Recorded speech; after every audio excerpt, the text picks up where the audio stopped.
One of the hidden gems here in Laguna Woods Village is the wonderful trail along Aliso Creek, and more importantly, all the wonderful historic trees that are along this pathway. I'm here with Gene Lustig and Pat Wilkinson, taking this wonderful walk on a beautiful day.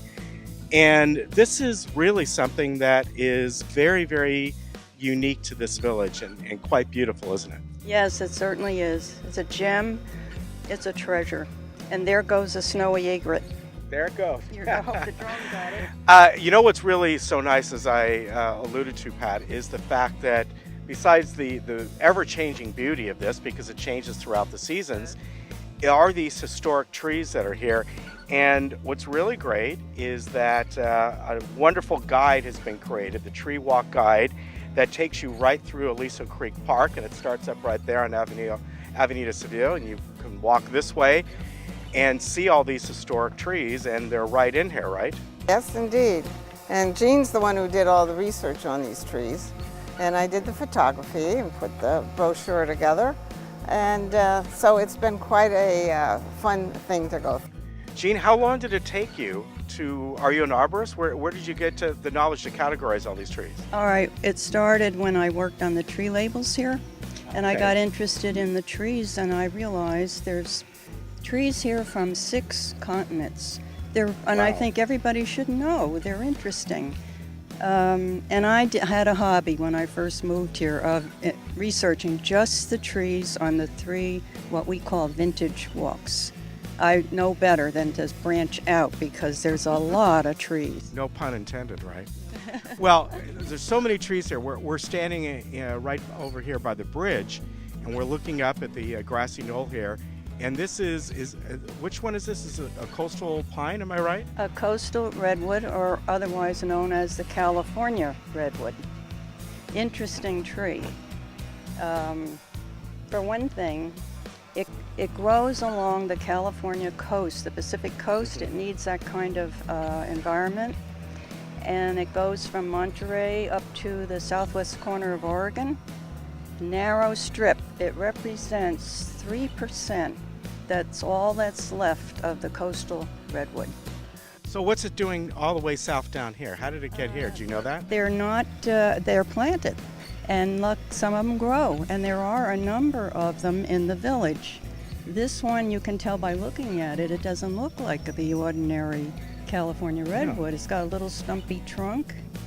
It looks like the top of one.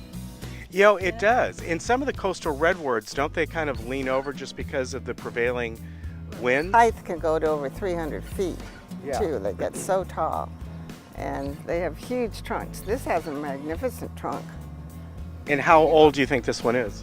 Well, none of the trees that were planted here can be much older than the age of the village. Okay. But some of them are very fast growers. Okay. I don't know what age they were when they put them in.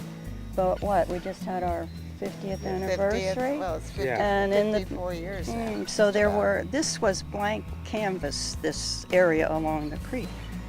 Well, that one could grow up to be a lot bigger then. Oh, Maybe if it was in the right environment. Maybe. It's got an environment it's not used to. It doesn't have that fog from the coast. Right, yeah. You'll get And a I little bit. believe there's a spring under here somewhere, but someone would have to tell me where it is. It's nearby. Yeah. So maybe it taps into something. Well, let's walk a little ways here and talk to me about some of the other trees that are around here, because in this guide, I'm just amazed, of course.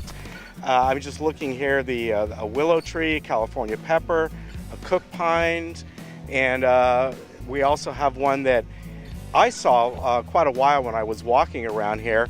And that, of course, is something that is very curious, the monkey puzzle tree, Yes. right? We'll be coming to that one shortly.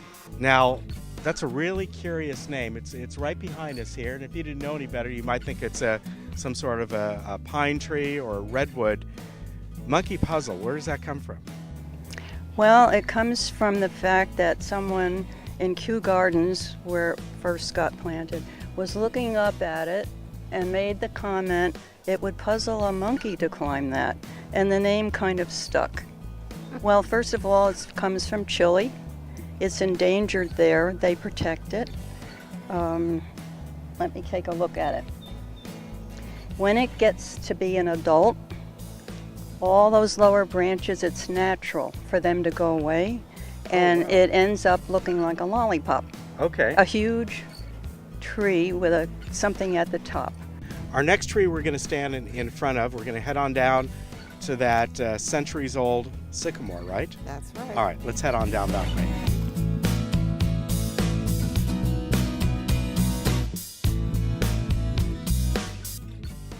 Well, we're sitting at this bench here, and what a lovely spot to be in, because right behind us is this historic centuries-old California sycamore, right? Right. And if somebody were to walk over here, they might think, looks like it's ready to fall down, and we see there's a cement block there, but that's how a lot of these grow. Yes, it is, and they need to be near the water. And the people the pioneer residents, I call them, are the ones that put that block there. It was there in the middle Wow. 60s. They knew it needed it, and they put it in. Now, other trees that are around here, and I didn't even realize this, is where the community gets its name as far as our Golden Rain Foundation, and those are the Golden Rain trees. I didn't realize that's what it was. No, I didn't realize that's what they were named after. Tell me the history of those trees. They were planted in 1992. I happen to know that, and I don't know why, because I'm terrible with dates. But at that time, they called this the Peace Grove. That's when it got its name. And did you ever hear of a peace pole? No, Well, no, I did not. There was a movement on worldwide for peace poles, and they're still out there. We had one here, and I think it was Earth Day. They dedicated the peace pole and 6 golden rain trees in a circle. So that's what we see here. It's hard to see the circle. Yeah, but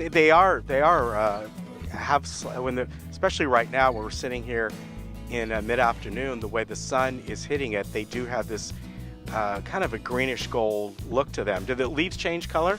Do they throughout the year? They do. And as you can see, they're deciduous. They fall off, and they're just coming back. These pods are really pretty when they're fresh. They're yellow, bright yellow. Okay. So hence Golden Rain. In the brochure, you'll see the monkey puzzle in between 2 of the golden rains that are in bloom. We were lucky enough to get them in bloom when we did the photography. Well, I want to, invite people to come on down here. There are probably a lot of people who don't know this exists, maybe are new to the community. And where can they pick up these brochures? At the History Center. Okay. And the library. Okay. Recreation at Clubhouse 1, 3, 4, and 5. All right. So just a great walk down here. And, even during the summer, come on down here early in the day, there is a lot of shade here. So, even if you're later in the day and it gets a little warm, the evening, this time of the year, and as we get to the longer days during the summer, just what a wonderful evening stroll, right? And a great place for a picnic. Yeah, that's for sure. And walk your dog. And to walk your dog, but pick up after your dog, right? All of this will be up on the History Center website within the next week. All right. So people can go to the website and download this if they wish, if they can't get it otherwise. And there's a video out there too, so they can watch the video of the walk. All right. Well, Jean and Pat, thank you very much for the tour. I've learned an awful lot. It's been a long time since I've walked down here, and it is absolutely just beautiful. And as I said, what a treasure to have right here in the middle of the village, and take advantage of it. It's just a wonderful place to be. Thank you once again. Thank you, Ken.